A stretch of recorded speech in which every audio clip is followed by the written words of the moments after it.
এক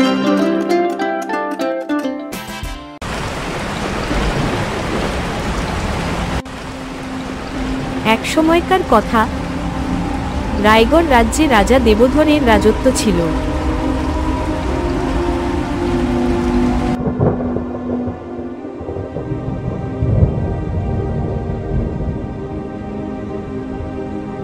রাজা দেবধর ছিলেন ন্যায়পরায়ণ ও ধর্মভীরু,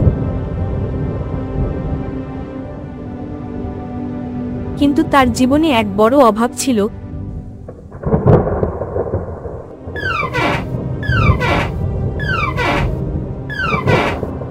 তার কোনো সন্তান ছিল না।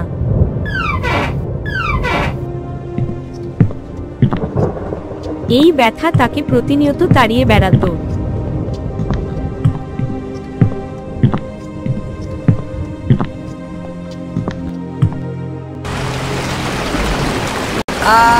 बचाओ बचाओ बचाओ बचाओ अरे अरे बचाओ। এরই মধ্যে রাজ্যের প্রাকৃতিক দুর্যোগ ও রাজনৈতিক অস্থিরতা দেখা দিল। बचाओ রাজ্যের অবস্থা ক্রমশই অবনতির দিকে যাচ্ছিল। बचाओ बचाओ अरे अरे बचाओ।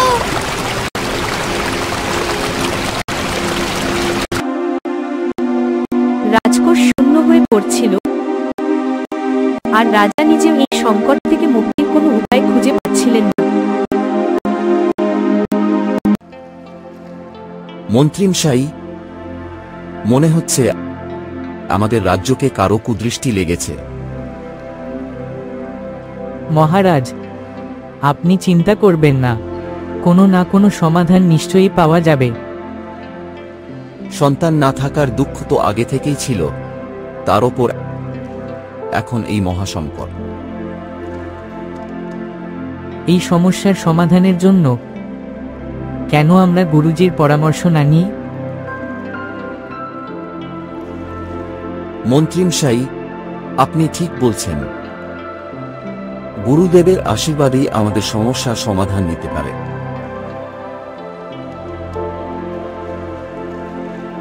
আপনি দয়া করে তাকে আমাদের দরবারে আনার ব্যবস্থা করুন।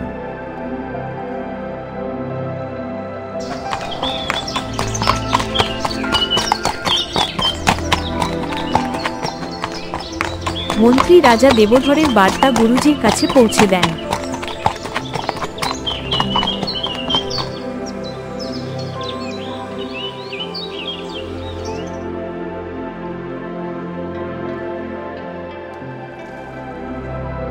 পরদিন গুরুজি রাজসভায় উপস্থিত হন।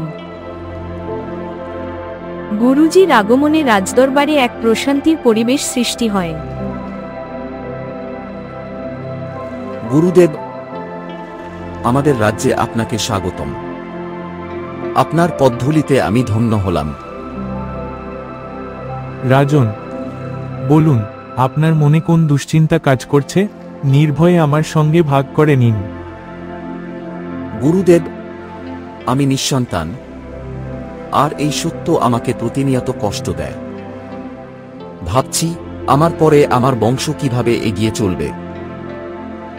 এর সঙ্গে রাজ্যের সংকটও ক্রমশ বাড়ছে। রাজন, আপনার দুশ্চিন্তা স্বাভাবিক, কিন্তু মনে রাখবেন, প্রতিটি সংকটের সমাধান থাকে। সত্যি করে বলুন, আপনি কি এই সংকট কাটিয়ে উঠতে প্রস্তুত? গুরুদেব, আমি যে কোনো কিছু করতে প্রস্তুত, শুধু আমাকে পথ দেখান। রাজন, আপনার সমস্যার সমাধান আমার কাছে আছে, তবে এর জন্য আপনাকে একটি বিশেষ কাজ করতে হবে। গুরুদেব, আমি যে কোনো কঠিন কাজ করতে রাজি আছি। দয়া করে বলুন আমাকে কি করতে হবে। রাজন, এই কাজ আপনার গরিমা ও অহংকারের এক কঠিন পরীক্ষা হবে। আপনাকে এক ভিক্ষুকের কাছে হাত পাততে হবে। এই কর্মই আপনার রাজ্য ও জীবনকে সমৃদ্ধ করতে পারে। একজন ভিখারির কাছে ভিক্ষা চাইতে হবে। গুরুদেব, এই কাজ কিভাবে রাজ্যের দুর্দশা দূর করবে? এটি আপনার জন্য এক কঠিন পরীক্ষা, রাজন। যেদিন আপনি অহংকার ত্যাগ করবেন সেদিনই আপনার রাজ্যের সমস্ত সংকট দূর হবে।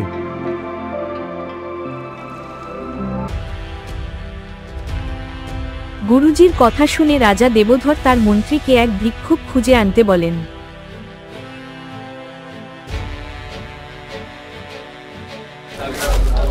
পরদিন মন্ত্রী রাজ্যের এক প্রসিদ্ধ ভিক্ষুক মঙ্গনের সন্ধানে বের হন।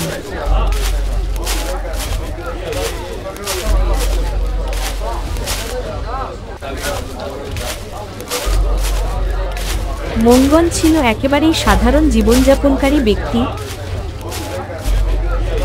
যে স্বপ্নেও ভাবেনি যে রাজা নিজে তাকে খুঁজবেন।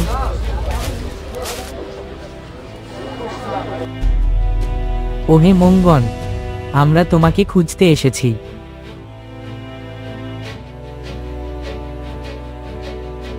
তোমাকে আমাদের খুবই দরকার। সরকার, আমি কি এমন ভুল করলাম যে আপনি আমাকে খুঁজছেন? মঙ্গন, তুমি কোনো ভুল করনি। রাজা দেবধর তোমাকে দরবারে ডাকছেন। সরকার, যদি আমার কোনো ভুল হয়ে থাকে দয়া করে আমাকে ক্ষমা করে দিন। ভয় পেও না মঙ্গন, তোমার ভয়ের কিছু নেই। আমাকে? কিন্তু মহারাজ আমার থেকে কি চান? আমি তো এক সাধারণ ভিখারি। সেই কারণেই তো মহারাজ তোমাকে ডেকেছেন।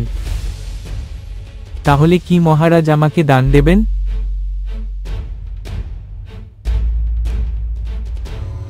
না মঙ্গন, আজ তোমাকে মহারাজকে দান দিতে হবে।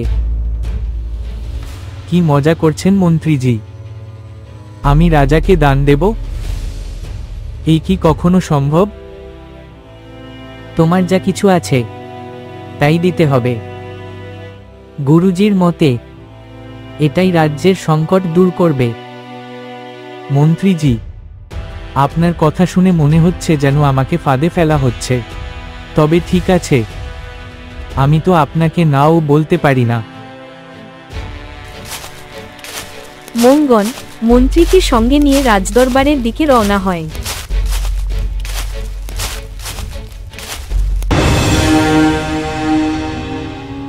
মন্ত্রী মহাশয় মঙ্গন ভিখারিকে সঙ্গে করে রাজদরবারে উপস্থিত হন। মহারাজ, এই হলো মঙ্গন, আমাদের রাজ্যের ভিখারি। মহারাজের জয় হোক। কিন্তু মহারাজ, আমি আপনাকে কি বা দিতে পারি? মঙ্গন, আজ তোমার দেওয়া দানই আমাদের রাজ্যের সমৃদ্ধির কারণ হবে। এই তো আমার পরম সৌভাগ্য মহারাজ। মঙ্গন, আমি এই রাজ্যের রাজা দেবধর, তোমার কাছে ভিক্ষা চাইছি। তোমার দেওয়া এই দানের জন্য রাজ্য চিরকাল কৃতজ্ঞ থাকবে। মঙ্গন কিছুক্ষণ চিন্তায় মগ্ন হয়ে পড়ে। তার ঝোলার মধ্যে শুধুমাত্র ভিক্ষায় পাওয়া কিছু শস্যদানাই ছিল। যদি আমি আমার সব শস্য দিয়ে দিই তবে আমার নিজের জন্য কিছুই থাকবে না। তার থেকে একটু কম দিলেই ভালো। শেষমেশ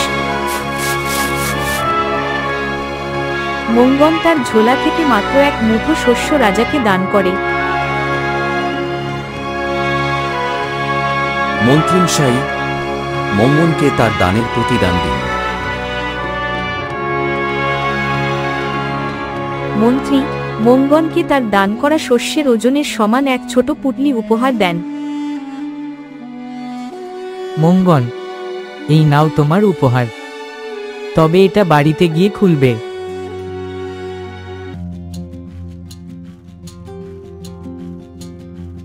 গুরুদেব, আমি আপনার দেওয়া উপায় পুরোপুরি অনুসরণ করেছি। এবার কি রাজ্যের সংকট দূর হবে? রাজন, আপনি অহংকার ছেড়ে সঠিক কাজ করেছেন। এবার নিশ্চিতভাবেই রাজ্যের পরিস্থিতি উন্নত হবে। রাজা দেবধর যখনই তার অহংকার ত্যাগ করে মঙ্গনের কাছে ভিক্ষা চাইলেন,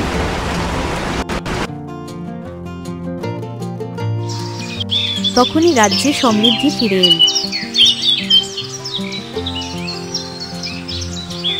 এখন আমি বুঝতে পারলাম,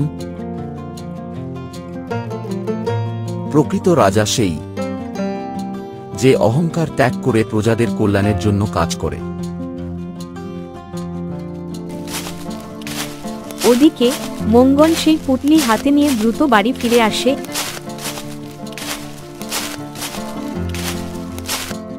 এবং আনন্দে চিৎকার করে তার স্ত্রী দুলারীকে ডাকে।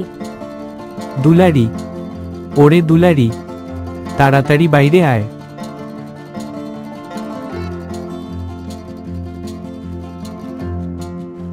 ওগো, এত চেঁচামেচি কিসের? যেন আকাশ পাতাল এক করে ফেললে। এই তো এসে দেখ, তোরে বলছি, আজ আমি ভিখারি নই, বরং দাতা হয়ে গেলাম। ওমা, এমন কি হলো? মঙ্গন তার স্ত্রীকে পুরো ঘটনাটি বিস্তারিতভাবে বর্ণনা করে। দেখি তো মহারাজ কি দিয়েছেন। দুলারি তাড়াতাড়ি পুটলি খুলে ফেলে, আর তাতে সোনার মোহর দেখে সে বিস্ময়ে হতবাক হয়ে যায়। মনে হচ্ছে মহারাজ আমার দেওয়া শস্যের ওজনের সমান সোনার মুদ্রা দিয়েছেন। ওরে বাবা, তবে তো তোমার সব শস্যই মহারাজকে দান করা উচিত ছিল। মঙ্গন ও দুলারি তাদের করা এই দানে কৃপণতার জন্য গভীর অনুশোচনা অনুভব করে। ইস, যদি কৃপণতা না করতাম। দান করার সময় কৃপণতা করা উচিত নয়। হয়তো এটাই সবচেয়ে বড় শিক্ষা। দান শুধুমাত্র তার পরিমাণের ওপর নির্ভর করে না, বরং সেটি কতটা আন্তরিকভাবে দেওয়া হয়েছে সেটাই আসল বিষয়। দান সবসময় খোলা মনে করতে হয়, ছোট হোক বা বড়। আর মনে রাখতে হবে, দানের প্রচার করলে তার প্রকৃত ফল পাওয়া যায় না। লোভ ও স্বার্থপরতার সাথে করা কোনো কাজেই প্রকৃত সাফল্য আসে না। যে ব্যক্তি নিঃস্বার্থভাবে অন্যের সেবা করে, তার জীবনেই প্রকৃত সুখ ও সমৃদ্ধি আসে।